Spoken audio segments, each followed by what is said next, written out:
the details that we do have, what would you say is the biggest win that the players received in this deal, in this verbal agreement? Again, it's the minimum. I think also looking, I didn't even talk about the salary cap going up. Welcome back to the channel. Please make sure you like, share, comment and subscribe. So Caitlin increases the WNBA salary. What we're going to be looking at in this video. Please make sure you like, share, comment, subscribe and hype this video. So this is eLindsay08 and Tall Swag discussing the collective bargaining agreement where salaries will be going up by 400%.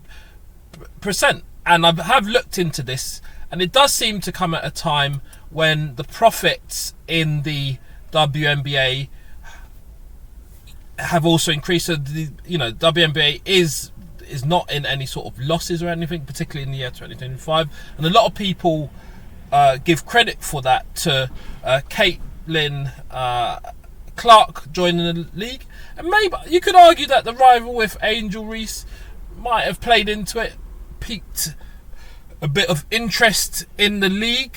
So that's what's happening here. So the salary's going up by 400%, but more markedly there is some sort of analysis and economic reasoning as regards the salaries going up, and it's coming from somebody called Claudia Goldin, this lady here, who has a Nobel Prize in economic sciences. Now, part of my research indicated that some of the actuarial tables are not available for public consumption to understand, the historical scope of how the salaries have increased, etc.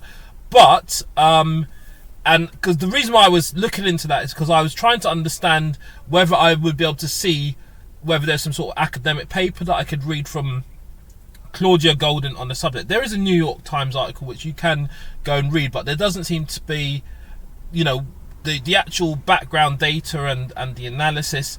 I haven't yet come across it in the media, but the arguments made are spread throughout the media in summaries, and this is one of those examples. As I say, the hidden force behind this is Claudia Goldin, increasing the salaries, helping to argue that salaries could be increased by the 400%. And we're looking at a situation where, when you're comparing that, an NBA player earns 10.5 million on average, WNBA players earn 127,000, and the data on this, if you just look at this, this is some of the pre-agreement salaries. Yes, went up to 249,000, 200,000. The range is kind of between $10,000, well, even $3,000 for a very short contract or active hardship contract, to the up to sort of 248,000, 249,000 with Jewel Lloyd and Kaylee Copper. Aja Wilson, I think is she the lady who's partnered with Bam? I think so. Bam's called the 83 points, beat Kobe's record. Bam, I don't accept that as beating Kobe's record, by the way, because for me, free throws don't count as much, but I give you credit as a remarkable achievement. And Aja Wilson, I think she was also in the UK recently, unless I'm mistaken. I think it's the same person. And then you got Erika Ogunbale with 249, Sabrina Iniescu on 222,000, and then there's some others. So that's the kind of scope of salaries that you're seeing there. As I say, all of these figures are alleged. I haven't seen the people's individual contracts, but it gives you kind of like an idea of what the salaries are. Obviously, some of the WNBA players are gonna have access to endorsement deals, but nonetheless, this is where we find ourselves at the below 200,000 level or 250,000 level, whereas in the NBA at the $10.5 million level. And the reason and analysis for the increase from Miss Claudia Goldin is as follows. Let's say she's a Harvard professor, won the Nobel Prize in economic sciences, and for her research on gender pay gap, proven that the gap is more about unequal pay as about unequal opportunity. She's the only third woman to win the Nobel in economics and the first to win it solo. Okay, and on this particular topic, she advised the WNBA for free as a consultant, proving the gap in sports was not just unfair, it was fundamentally miscalculated. The average NBA player earned over 10.5 million. I'm going to pause here because a lot of you will be asking the question, hold on a second, is she doing this based on when the NBA was WNBA had losses, or is she doing it in 2025, 26 when the WNBA is not having losses, has a net profit, which many would argue this pie, that's where the salaries could be coming from? Or alternatively, you could argue, well, it's probably a good time to make these types of arguments when you do have that profit available, because I know that a lot of people, their main argument is, hold on a second, if the WNBA is not making a profit, why should there be increased salary? But if you think about it, it existing, a salary is essentially part of turnover, really. So in any event, if you want the machine to work, so to speak, the salaries have to be commensurate with allowing that machine to move forward. But her argument is about increasing the share of the pie. She says that then they've not been getting their fair share of league revenue. So regardless of whether it's in profit or not, if they're not getting their share based on their contribution, and she's saying that it does relate to the length of a WNBA career, which just on her statistics lasts 2 to 3 years. But the compensation was tied to longer careers. So financially, the actual compensation is tied to longer careers. So essentially, if there's a question as to whether, and this is all allegedly, whether there's a kind of short changing of the players, if the benefits or the type of salary you're on is linked to like maybe a 10, I don't know, 7, 8, 9 year career, whereas you're only staying in the league for 2 to 3 years. So what happens after the value you've had added to the league in the time that you've been there? You don't get to experience it, and she's saying that's unfair, and that's why the share of the pie should be high. She's saying it's not a matter of emotions, it's just mathematics. She challenged how the league valued the players and media rights by grounding the negotiation in data. She concluded that WNBA players should be earning roughly 1/4 to 1/3 of NBA salaries. So it's not about equality, she said, it's about equity. A lot of this material comes female. I'm quoting female quoting and female FQ leaders for the source of this information. I'm crediting them for that because that's where I'm reading it on Instagram. But anyway, the result was historic. Salaries increased by 400%, with the average salary now exceeding 580k. The average salary. So a lot of those players that you're seeing on the sort of 50 to 70, even the 10, they're all going up to they're